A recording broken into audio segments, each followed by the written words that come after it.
Let's turn to the issue of one of your constituents, the separatist IPOB leader Nnamdi Kanu. He's back in court. How's it looking for him following his latest appearances? I've been in every court appearance with him to show moral support. So the prosecution have started to make their case, to establish their case. The defense has also gone through the process of I'm lost now. To do what's it called again? The prosecution have presented their case. The case now is the defense. Is their defense, right? To ask questions. Right. Okay. Cross-examination. Cross-examination. Right. Sorry. It's looking well. Yes, depending on your time zone and location. The previous video, now get with more details of what actually transpired in court today. An update I can do before I play this video of Agwocha. I would want to bring to the notice of my viewers that screenshot this video right now from Guardian News. So updating hard drop after the court hearing for today is that DSS Nigeria has actually distanced themselves from the controversial arrest of MAZI NNAMDI KANU from Kenya to Nigeria. One day, water from this update, saying that insisting that now their operation is just only within Nigeria. Now the question is, isn't the kidnap MAZI NNAMDI KANU from Kenya, because that was not an arrest? Kidnap MAZI NNAMDI KANU from Kenya back to Nigeria. How did it happen? If I have questions, Barrister Lawyer Jumakona legal team agabiha kwesina aju na court. How did it happen? Through what means was he actually brought back to Nigeria? And who are these people who actually arrested him? Ebe DSS and Patago see that now according to the updates from Guardian, so right now I will play you guys this other interview. Watch. He made a lot of comments concerning this ongoing trial. If you need from this video, for a long while now, he has not actually spoken concerning this case, MAZI NNAMDI KANU. He's actually speaking here because MAZI NNAMDI KANU see from his constituency in Abia State. So I want you guys to listen to the video from beginning to the end. Going to get this interview and the conversation between him and the press when you name me at the interview. So watch out the video. I don't want to say much. You watch the video is self-explanatory. He drop one more opinion again in the comment section. Kabaro, tosa video. Makanda doesn't need to read for data. Watch out the rest of the video, guys. I'll be right back.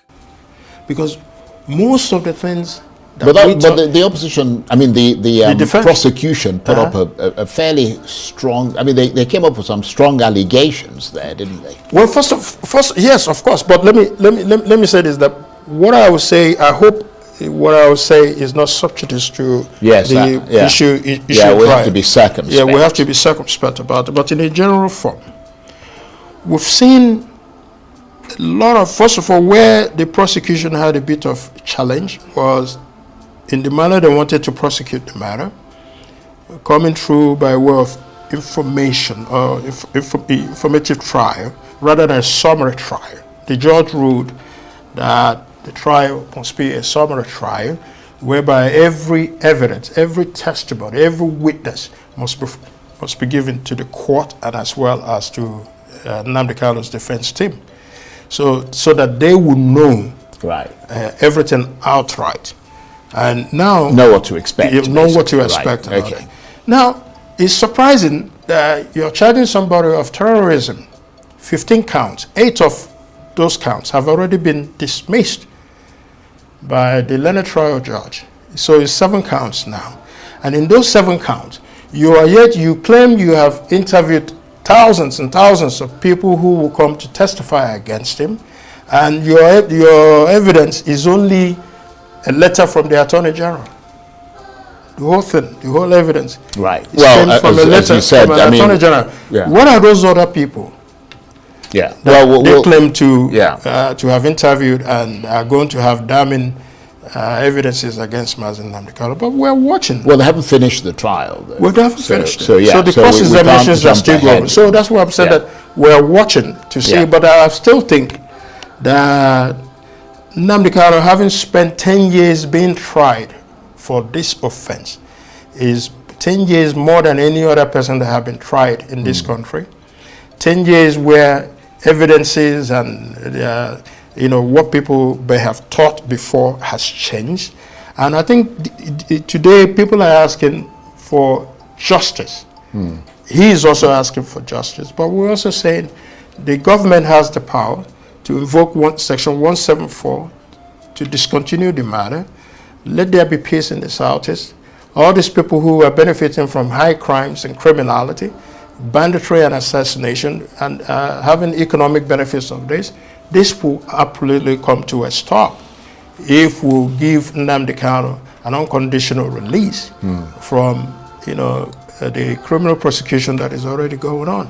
But so far, so good. I think both sides are confident. Right. Well, I mean, that position that you espouse, which is that it is more of a political matter. I think it's more of a political solution. We've had military analysts in here who have said that the issues around Nnamdi Kanu and his separatist cause are in fact political, not military, perhaps not even legal, and should be settled politically.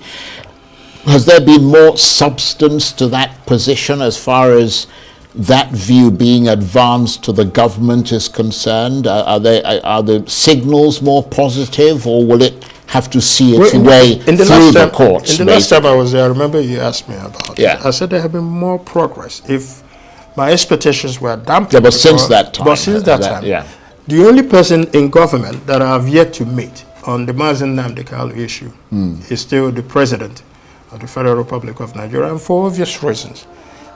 For a president to show any commitment towards this, he must have to see an appropriate security report and also see a legal report, so which may be made available to him. But on the surface of it, we've met almost everybody that needs to be discussed this issue with, and they've given us some measurable assurances that they too are inclined to seeking political solutions. So I'm only optimistic that when the time appropriate comes within this trial phase. Is there a bit of foot dragging? They're foot dragging. They are, absolutely. So that within this trial space, that we can sit side by side and find a common solution that will free MAZI NNAMDI KANU after 10 years. When he was first arrested, he was 46 or 47. He's now 50-something years old. And like I said, he has been in solitary confinement, but have shown a lot of remorse, demonstrable remorse, but has not rejected the fundamental aspect of his agitation, that his people are marginalized. And that fundamental aspect of agitation still plays today. The Southeast is in no measure, an area where you can point to say this is a federal government establishment here and there. Not to say that, well, the establishment of the Southeast Development Commission is a good start. But what we are talking about, the insecurity aspect, right, and to be able to ensure that the Southeast is at peace, and that the Southeast is moving economically, and that MAZI NNAMDI KANU is given the freedom. Well, I mean, the president just recently visited Anambra State, although that's not Nnamdi Kanu's state, but it's still in the south. Still in the south. I mean, were there any attempts to take advantage of that visit and for people to express? No, look at the retinue that the president will come with to Anambra State. Now, he will come with the whole battalion. So for that 1 hour or 2 hours of visit, no pin would drop. But after the president leaves, what happens next? No, what I mean is, was there an opportunity to advance this position? I was a bit disappointed. I was disappointed that openly that none of our governors stood up and said something about, because they've had meetings. I mean, the Southeast governors have had meetings about Nnamdi Kanu. They've advanced a position where they said they were going to speak to the president and all the rest of it on his behalf. On his behalf. So I would have thought that while the president was there, that somebody from the Southeast, at the level of governor, could have said something towards the release of MAZI NNAMDI KANU. Well, let me say it. I'm saying, Mr. President, it is in your hand to see about the fundamental demands of the Igbo people. Above every other consideration by the Igbos is the unconditional release of MAZI NNAMDI KANU. Doing so brings about several advantages, political and otherwise. But most important to us is not just the political aspect of it, but the aspect of security, that all those who are engaged in the economic benefits of high crime and criminality, banditry and assassination are known. That rogue of agitation, because if you ask them, why are you doing this? They say it's because Nnamdi Kanu is still held. So when we pull the rug or the factor of Nnamdi Kanu away from them, then we'll make bail to all these people. I want to thank you very much indeed you, for coming in. Honorable Obi Agwocha is the member representing Ikwano, Umuahia North and Umuahia South Federal Constituency in the House of Representatives under the Labour Party. Good to see you. Thank you, Charles. Thank you.